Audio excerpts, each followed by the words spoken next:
본문 말씀은 신약성경 마태복음 18장 19절 20절 말씀입니다.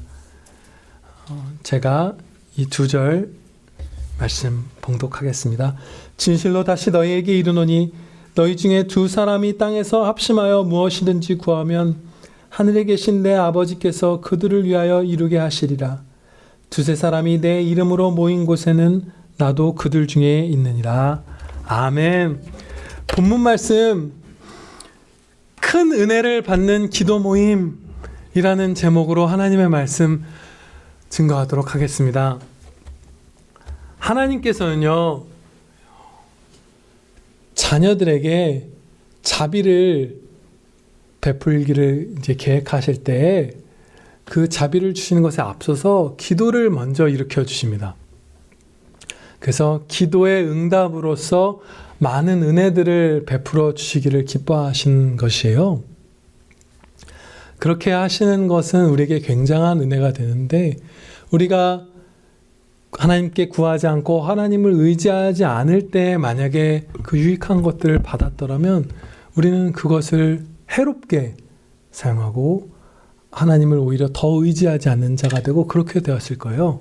그런데 우리에게 기도할 그 소원을 주시고 기도 모임들을 열게 해주시고 간구드리는 가운데 하나님께 은혜를 입게 해주심으로써 하나님과의 관계도 회복시켜 주시고 하나님께서 주시는 모든 은혜들을 찬양의 재료로 쓸 수 있게 해주시는 것입니다.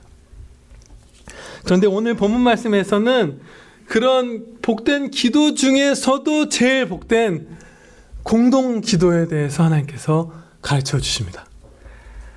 본문 말씀의 공동 기도에 대한 가르침은 크게 두 부분으로 나눌 수 있습니다. 첫째는 이 앞에 이어지는 문맥에서부터 함께 연결시켜서 보는 것인데요.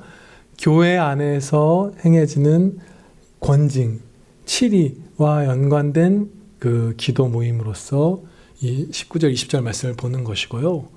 또 다음으로는 일반적인 의미로서 모든 간구, 모든 기도 모임에 적용되는 그런 말씀으로서 본문 말씀을 보는 것이에요. 근데 오늘은 그 두 번째 보편적인 의미로서의 기도 모임을 말씀하시는, 약속하시는 말씀으로서 집중해서 살펴보도록 하겠습니다. 모든 참된 부흥은 기도에서 시작했습니다. 부흥은 어떤 넓은 지역에 거대한 많은 이들의 영혼의 구원이 이루어지고 성화가 일어나는 그런 은혜입니다. 그때에 지교회 또 한 가정 한 가정 한 아들 한 딸들이 다 회복되면서 많은 은혜를 누리고 기뻐하며 찬양 드리게 되는 우리가 이 땅에서 누릴 최고의 복, 그것이 바로 성령님께서 하늘을 가르고 강림하시는 그 부흥입니다. 그런데 20세기에, 지난 세기에 가장 크게 부흥을 경험한 나라가 바로 우리나라예요. 그런데 이 대한민국이 되기 더 전이죠. 그 1800년대 말부터 시작해서 우리에게 복음이 전해진 다음에 한국교회는 1년 365일 새벽 기도를 모일 만큼 정말 열심히 간절히 기도드렸잖아요. 그러면서 그 기도 가운데 그 기도 모임에 특별한 은혜를 주시고 응답하사 하나님께서 어마어마한 부흥을 베풀어 주셨던 것이에요. 그 부흥에 앞서 한국교회의 그 새벽 기도의 물결을 일으켜 주신 것이죠. 그거보다 한 세기 전에 그 1800년대에 그 스펄전 목사님의 부흥했던 교회에서는요, 매일 아침 7시, 그리고 한국교회보다 좀 더 나갔어요. 매일 저녁 7시 반에도 기도 모임이 있었대요. 근데 그 저녁 기도 모임에 어떤 날에는 많이 성도들이 나올 수 있는 날에는 3,000명이 나와서 막 다 같이 통성으로 기도하고 그랬던 것이에요. 그러면서 어마어마하게 많은 그 영혼 구원과 그런 성화와 이런 은혜들을 하나님께서 부어주셨습니다. 그리고 또 100년으로 거슬러 올라가면 스코틀랜드에서 대부흥이 있었을 때 그 발도녹이라는 어떤 한 마을에서는 9살에서, 우리나라 나이로 9살에서 14살에 속하는 아이들이 아침, 점심, 저녁 3번 기도 모임을 갖고 할 일들을 하면서 살았대요. 그래서 그 아이들의 기도 모임이 성인들과 다른 교구의 성도들에게 퍼져가면서 그 부흥의 물결이 더욱 거세졌습니다. 그리고 종교개혁. 교회가 정말 크게 한 250년간 배교했을 때 정말 가장 큰 부흥이라고 할 수 있는 지금까지 경험한 그 종교개혁 때는 그보다도 더 나았어요. 많은 교회들이 그 시기에 매일 예배를 드렸대요. 매일 예배 드려서 매일 기도 모임을 한 정도만이 아니라 목사들은 매일 설교를 준비해서 설교하고 매일 설교 듣고 매일 메모하고 매일 묵상하고 매일 기도하면서 그 은혜를 입었던 것입니다. 진실로 다시 너에게 이르노니 너희 중에 두 사람이 땅에서 합심하여 무엇이든지 구하면 하늘에 계신 내 아버지께서 그들을 위하여 이루게 하시리라. 이 약속을 성취해 주신 것이에요. 본문 말씀은 혼자 기도 드릴 때보다 기도 모임에서 우리가 기도 드릴 때 하나님께서 더 특별히 응답해 주시고 더 특별히 주님이 임재해 주실 것을 약속해 주시는 말씀이에요. 그렇다면 왜 홀로 기도 드리는 것보다 경건한 기도 모임에 더 특별한 응답을 베풀어 주실까요? 꼭 그 이유다 이렇게 말할 수는 없지만 그와 관련해서 하나님의 말씀을 세 가지 살펴보도록 하겠습니다. 첫째는 우리가 기도로 구하여 받는 것이 품삯이 아니라 은혜이기 때문입니다. 만약에 우리가 하나님께 구하여 받는 것이 품삯이라면 아무리 많은 사람이 입을 모아서 기도드려도 일하지 않은 사람에게는 안 주실 거예요. 거래니까. 공정하게 거래를 해야 되니까. 그리고 우리가 구하여 받는 것이 마땅히 내가 행한 바대로 받을 하나님께 요구할 수 있는 주셔야 마땅한 그런 것들을 내가 요구해서 자격이 나에게 있어서 받는 것이라면 한 사람만 기도드려도 주실 것이고 기도드리지 않아도 하나님께서는 선하시기 때문에 일한 일꾼에게 품삯을 주실 거예요. 근데 품삯이 아니죠. 그렇기 때문에 여러 사람이 겸손히 감사로 간절히 합심해서 기도드릴 때 하나님께서 은혜를 더 베풀어 주시는 것입니다. 은혜를 주시는 것이고 선물을 주시는 것이기 때문에 이렇게 하나님을 의지하여서 그 사랑을 신뢰함으로 나와서 자녀들이 간절히 간구드릴 때 더 특별히 응답을 해주시는 것이에요. 그래서 앞서 이제 말씀드린 바대로 부흥 때 기도가 먼저 선행됐다고 했잖아요. 근데 그 기도의 내용을 구체적으로 살펴보면 어떤 것이었냐면 참된 부흥이 있을 때마다 하나님께서 어떠한 주의 종들 목사들을 일깨우셔서 은혜 구원 교리를 선포하게 하셨어요. 루터도 그랬고 칼빈도 그랬고 무슨 위필드도 그랬고 다 그랬죠. 에드워즈도 그랬고 스코틀랜드의 목사님들도 그랬고. 그래서 내가 구원받은 것 그리고 내가 구할 영혼 구원의 은혜들 또 모든 것들이 하나님의 은혜다라는 것을 이 성도들이 자각한 채로 모여서 간절히 기도드릴 때 부흥을 주신 거예요.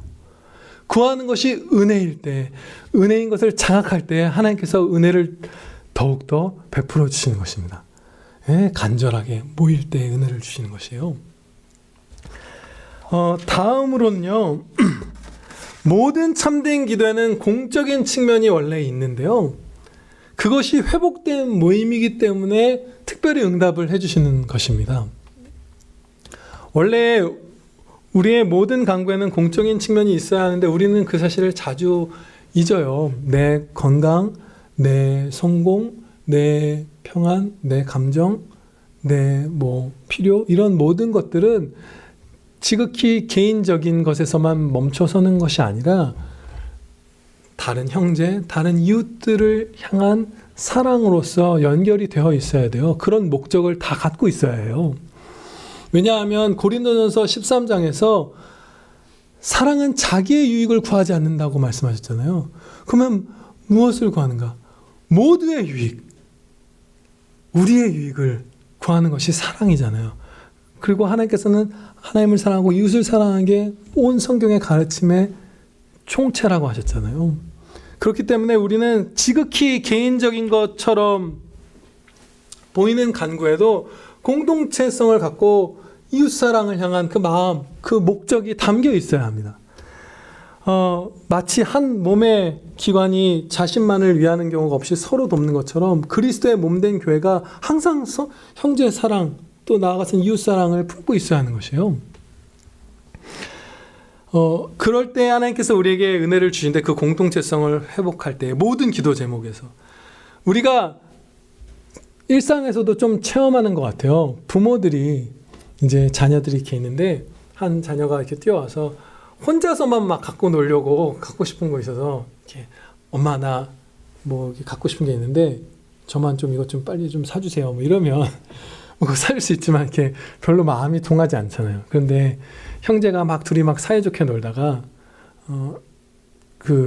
엄마 형이랑 좀 놀게 닌텐도 스위치 좀 사주세요 하면 우리가 사주고 싶잖아요. 저희 집도 저희 두 아들이랑 또 그 조카가 셋이서 이렇게 닌텐도 스위치 화면이 요만하거든요. 6인치인가 밖에 안 돼요. 그거 갖고 사이좋게 막 노는 걸 보고 어저께 모니터 주문했습니다. 그렇게 우리가 하나님께서도 서로 공동체, 사랑을 회복할 때 은혜를 주시기 때문에 기도 모임엔 은혜가 있습니다. 그리고 세 번째는요. 이 경건한 기도 모임에 참석하는 성도들은 은혜를 받을 준비가 많이 되어 있기 때문입니다. 그래서 은혜를 입는 것이에요. 20절 말씀에 이 모임의 특징 한 가지를 가르쳐 주시기를 성도들이 예수 그리스도의 이름으로 모였다 이렇게 말씀하잖아요. 이것은 예수님의 말씀을 따라 모였다는 것, 예수님을 사랑함으로 모였다는 것, 예수님의 이름을 높이기 위해서 모였다는 것, 이런 중요한 뜻을 담고 있어요. 주님의 이름으로 모인다는 것은. 그리고 또 합심하였다는 것은 성도들끼리 사랑한 것이죠. 그러니까 예수님을 사랑하고 형제를 사랑하는 마음으로 모인 모임인 것이에요. 그러면 이들에게는 하나님께서 선한 것들을 많이 베푸셔도 그것이 교만의 재료가 되지 않고 찬양의 재료가 됩니다. 그래서 이러한 기도 모임, 경건한 기도 모임에서의 기도는 하나님께서 특별히 응답해 주십니다. 예수님께서 이렇게 본문 말씀에서 공동기도에 대한 크나큰 은혜를 약속해 주시고 격려해 주셨잖아요. 그 약속을 신뢰한 초대교회 성도들이 신앙생활을 한 모습이 사도행전에 이렇게 기록이 되어 있어요. 사도행전 1장에서 사도들과 그 모든 성도들의 신앙생활을 이렇게 말씀합니다. 마음을 같이하여 오로지 기도에 힘쓰더라. 그리고 이렇게 이들이 기도에 힘썼을 때 어떤 은혜를 내주셨냐면 오순절에 성령님께서 강림하신 은혜, 그리고 베드로의 설교로 하루에 3,000명이 회심하는 그 은혜가 바로 이 기도의 응답으로서 주어졌어요. 그러면 이 초대교회 새신자분들이 엄청나게 늘어났잖아요. 이 새신자분들 그리고 기존 성도들이 어떻게 신앙생활을 했는지 사도행전 2장에 이렇게 말씀하고 있습니다. 이날에 신도의 수가 3,000이나 더하더라. 그들이 사도의 가르침을 받아 서로 교제하고 떡을 떼며 오로지 기도하기를 힘쓰니라.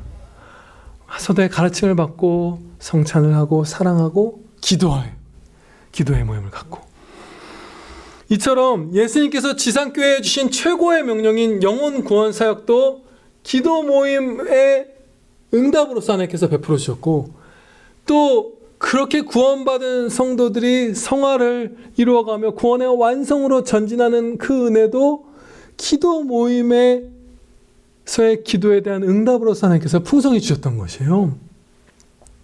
그렇기 때문에 이 성경의 가르침을 따라서 우리가 생각할 때 주일 예배 다음으로 중요한 교회의 행사가 바로 기도 모임입니다.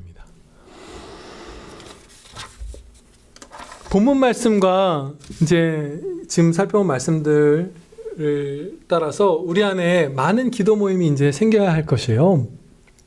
다양한 기도 모임들을 이제 고려할 수 있는데요. 저는 뭐 이런 생각이 났습니다. 용인에 사는 대학생들이 매월 셋째 주 토요일 날 모이는 뭐 기도 모임, 뭐 이런 것들. 그리고 뭐 먼 거리에 있는 성도들은 서로 다른 성도의 집으로 모이거나 뭐 예배당으로 모이거나 이제 코로나 이런 상황이 끝나면 그럴 수 있겠죠.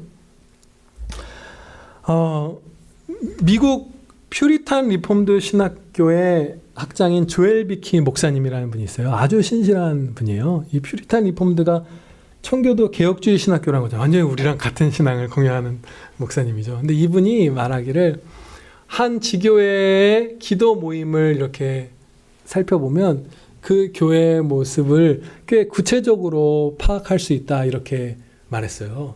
근데 참 맞는 말인 것 같아요. 그러면서 예를 들기를 정말로 복음 전도에 관심이 있는가? 그렇다면 기도에 나타날 것입니다. 그리고 부흥 가운데 나타날 우리 구주의 영광에 대한 뜨거운 열망이 있습니까? 그러면 그것이 억누를 수 없이 기도 모임에서 드러날 것입니다. 성화에 대한 열망이 있다면 그것이 기도에서 드러날 것이고, 아직 예수님을 믿지 않는 가족들이나 이웃들, 사랑하는 사람들이 구원받기를 정말로 원하면 기도 모임에서 드러날 것이고, 그렇게 얘기한 거예요. 그렇게 기도 모임은 한 교회의 모습을 많이 드러내는, 파악하게 하는 분명히 잣대가 되는데, 우리 평안교회에도 기도 모임이 오랫동안 이어져 왔어요. 근데 이 평안교회에서 아침 예배 때 확인했어요. 그 기도 모임에서 정말 많은 기도 제목들 기도드리셨거든요. 저도 이제 그 기도 모임의 회원은 아니지만 여기서 이제 방에서 말씀 준비할 때 그 기도 모임 분들이 기도한 걸 들으면 정말 다양한 기도를 드리세요. 그런데 기도 모임의 회원분들이 아까 인증해 주셨는데 성화에 대한 기도를 제일 많이 드리셨어요. 죄를 죽이고 예수님을 닮아가는 것, 내가 또 그런 중보 이런 것들을 제일 많이 하셨잖아요. 그 기도에 응답해 주셨어요. 평안교회에 그야말로 모든 성도라고 할 수도 있을 것 같아요. 10년 전보다, 5년 전보다, 3년 전보다 우리 모두의 신앙이 다 성장했습니다. 그런데 이것이 얼마나 큰 기적이냐면요. 한국교회 전체 신앙이 세속화되어 가고 쇠락해가는 시점이기 때문에 우리 자신이 자기를 돌아볼 때 내가 신앙이 얼마나 컸는지 너무 작게 여겨질 수 있어요. 우리 교회를 돌아볼 때도. 그리고 그건 원래 경건한 성도의 공통적인 특징이에요. 난 이만큼이나 컸지. 또 그렇게 생각하면 선줄로 아는 넘어질 자잖아요. 근데 우리가 너무나 작게 보일 수 있지만 정말 많은 우리 형제 교회들이 믿음이 내려갔다는 것을 생각할 때 우리의 이 절대 다수가 신앙이 성장했다는 이 사실은 그야말로 기도 모임에 특별한 응답을 해주신 것입니다. 우리가 이 세상에 돈이든 지혜든 사람이든 무엇도 의지하지 말고 하나님만 의지해서 함께 모여 기도하면 은혜를 주시리라 이렇게 약속하였어요. 너희 중에 다른 신을 두지 말며 이방 신에게 절하지 말지어다. 나는 너를 애굽 땅에서 인도하여 낸 여호와 너의 하나님이니 너의 입을 크게 열라 내가 채우리라. 아멘. 우리가 모여서 가장 기도 중에 복된 그 기도를 드렸을 때 1등으로 기도드린 그 기도는 하나님께서 응답해 주셨습니다. 그럼 이제 많은 기도들 우리가 기대감을 갖고 이제 드릴 텐데요. 이 하나님께서 공동 기도해 주신 은혜가 얼마나 큰지 먼저 아주 작다만 작은 일상에서 한 가지를 나누고 싶습니다. 제가 이렇게 설교를 준비하다가 제 연약함이나 죄악이나 여러 가지로 이렇게 막 힘겨울 때가 있어요. 짐이 무거울 때가 있어요. 근데 혼자 기도하죠. 기도하고 끙끙 앓고 그럴 때가 있는데 그러다가 이제 아내가 무슨 이렇게 차라도 한 잔 끓여서 이렇게 저한테 갖다 주러 들어올 때가 있어요. 그때 이제 가끔 붙들어요. 붙들어서 같이 기도 좀 해달라고. 그래서 이제 둘이 이제 기도를 짧게 한 3분, 5분 이렇게 하고 일어나는 그 순간에 주님께서 이미 짐을 걷어주셔서 기쁨으로 웃으면서 일어날 때가 많아요. 지난주에도 그랬어요. 그래서 아까도 오전 예배 끝나고 아내를 붙들고 같이 기도하려고 그랬는데 빨리 집에 가야 된다고. 그래서 기도를 못했어요. 그래도 아무튼 은혜를 지금 많이 주고 계십니다. 그리고 이런 상대적으로 작은 일 말고 정말 큰 일도 이 공동기도로 은혜를 주실 거예요. 평안교회가 영혼 구원의 사역에 크게 쓰임받는 일. 지교회의 부흥, 한국교회의 부흥, 세계교회의 부흥. 정말 이 땅에서 누릴 수 있는 최고의 기쁨, 최고의 드릴 수 있는 찬양, 구원 사역에 동참하는 거. 한 영혼이 회개하고 예수님께 돌아올 때 천국에서 잔치를 벌이신다고 했잖아요. 그런 큰 일들에 참여하게 되는 것은 우리가 기도로 모일 때에만 주실 것입니다. 모입시다 우리. 이렇게 단지 두 사람이 기도드리는 것에도 특별히 응답하시고 두세 사람이 모인 곳에 특별히 임재해 주신다는 오늘의 이 약속의 말씀은 특히 오늘날 우리에게 많은 위로가 돼요. 정말 위로의 말씀이기도 합니다. 두 가지 상황만 살펴보면요. 첫째로 코로나로 인해서 가족들 이외에는 사실 거의 못 모이죠. 모여도 한 사람, 두 사람 이 정도밖에 모일 수가 없잖아요. 그것도 조심스럽게 같이 식사도 할 수 없고 떨어져서. 그런데 그 가족들, 아버지와 아들이, 아내와 남편이, 남매가, 자매가 그 단 두 사람이라도 모이면 특별한 은혜를 주시겠다는 약속의 말씀입니다. 그래서 지금 현재 우리에게 너무나 큰 위로가 되고요. 또 다음으로는 이렇게 오늘날 교회가 믿음이 약해져 갈 때 한 지교회 안에서 함께 기도드릴 경건한 형제들을 이렇게 많이 찾기 어려운 사람들도 많아요. 우리도 지금 감사하게도 이 평안교회에서 풍성한 기도 모임을 할 만한 성도들 많고 그렇지만 어디 전근 가신다든지 어떻게 됐을 때 또 다른 우리 형제들은 그런 상황에 많이 처해 있죠. 그런데 그럴 때 나 말고 한 사람만 더 있어도 하나님께서 특별한 은혜를 주신다는 것이에요. 그것이 가족이어도 좋고 누구여도 좋으니까 주님의 이름으로 모이는 사람이 딱 둘만 있으면 은혜를 주신다는 말씀이기 때문에 엄청난 은혜입니다. 그래서 역사상 부흥회 때만 이 기도 모임이 활성화되는 게 아니라 핍박의 때에도 활성화되는데요. 영국의 위클리프 목사님이 이제 성경을 번역해서 로마 카톨릭의 사람들에 의해서 순교당하셨잖아요. 죽임당하셨잖아요. 그를 따르는 롤라드라는 형제의 무리들, 체코에서 오늘 보헤미아 이렇게 옛날에 거기서 성경을 번역해서 사용당한 얀 후스 목사님을 따르던 후스파 분들, 프랑스의 그 핍박받던 개신교 위근호 분들, 이런 분들 예배당으로 못 모였지만 집마다 쪼개져서 모여서 기도 모임하면서 그 핍박의 시기를 이겨내고 오늘날 우리에게까지 이 말씀을 전해준 거예요. 엄청나게 쓰임받고 영광 돌렸죠. 핍박이 있어도 위로받고 이겨낸 거예요. 그렇게 오늘 우리에게 주시는 이 말씀은 위안의 말씀입니다. 우리는 이제 현 상황에 맞게 좀 이제 실천의 걸음 한 걸음씩 나가야 될 텐데요. 상황이 상황이라서 우리가 가족끼리 기도 모임을 더 활성화하는 것이 최우선일 것 같습니다. 집에서 이미 많은 분들이 가족끼리 기도를 드시겠지만 좀 더 드리시는 거예요. 더 믿음으로. 반드시 특별히 은혜를 주실 거다. 우리가 주님의 이름으로 주님을 높이며 기도 드릴 때 우리는 은혜를 입을 거다. 영광 돌릴 수 있게 될 거다. 주님의 영광을 배울 거다. 그 확신을 갖고 막 여러 조합으로 가족 내에서 기도 드리시고요.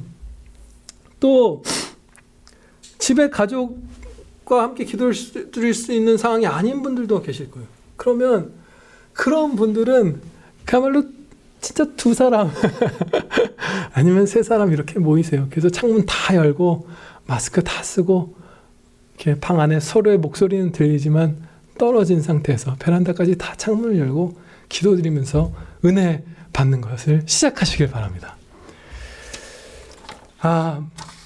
속히 그런 기도 모임들이 더 많이 생기고 또 코로나가 끝나면 폭발하기를 기대하면서 이 기도 모임의 이제 실천적인 지침들을 몇 가지를 살펴보고자 하는데요.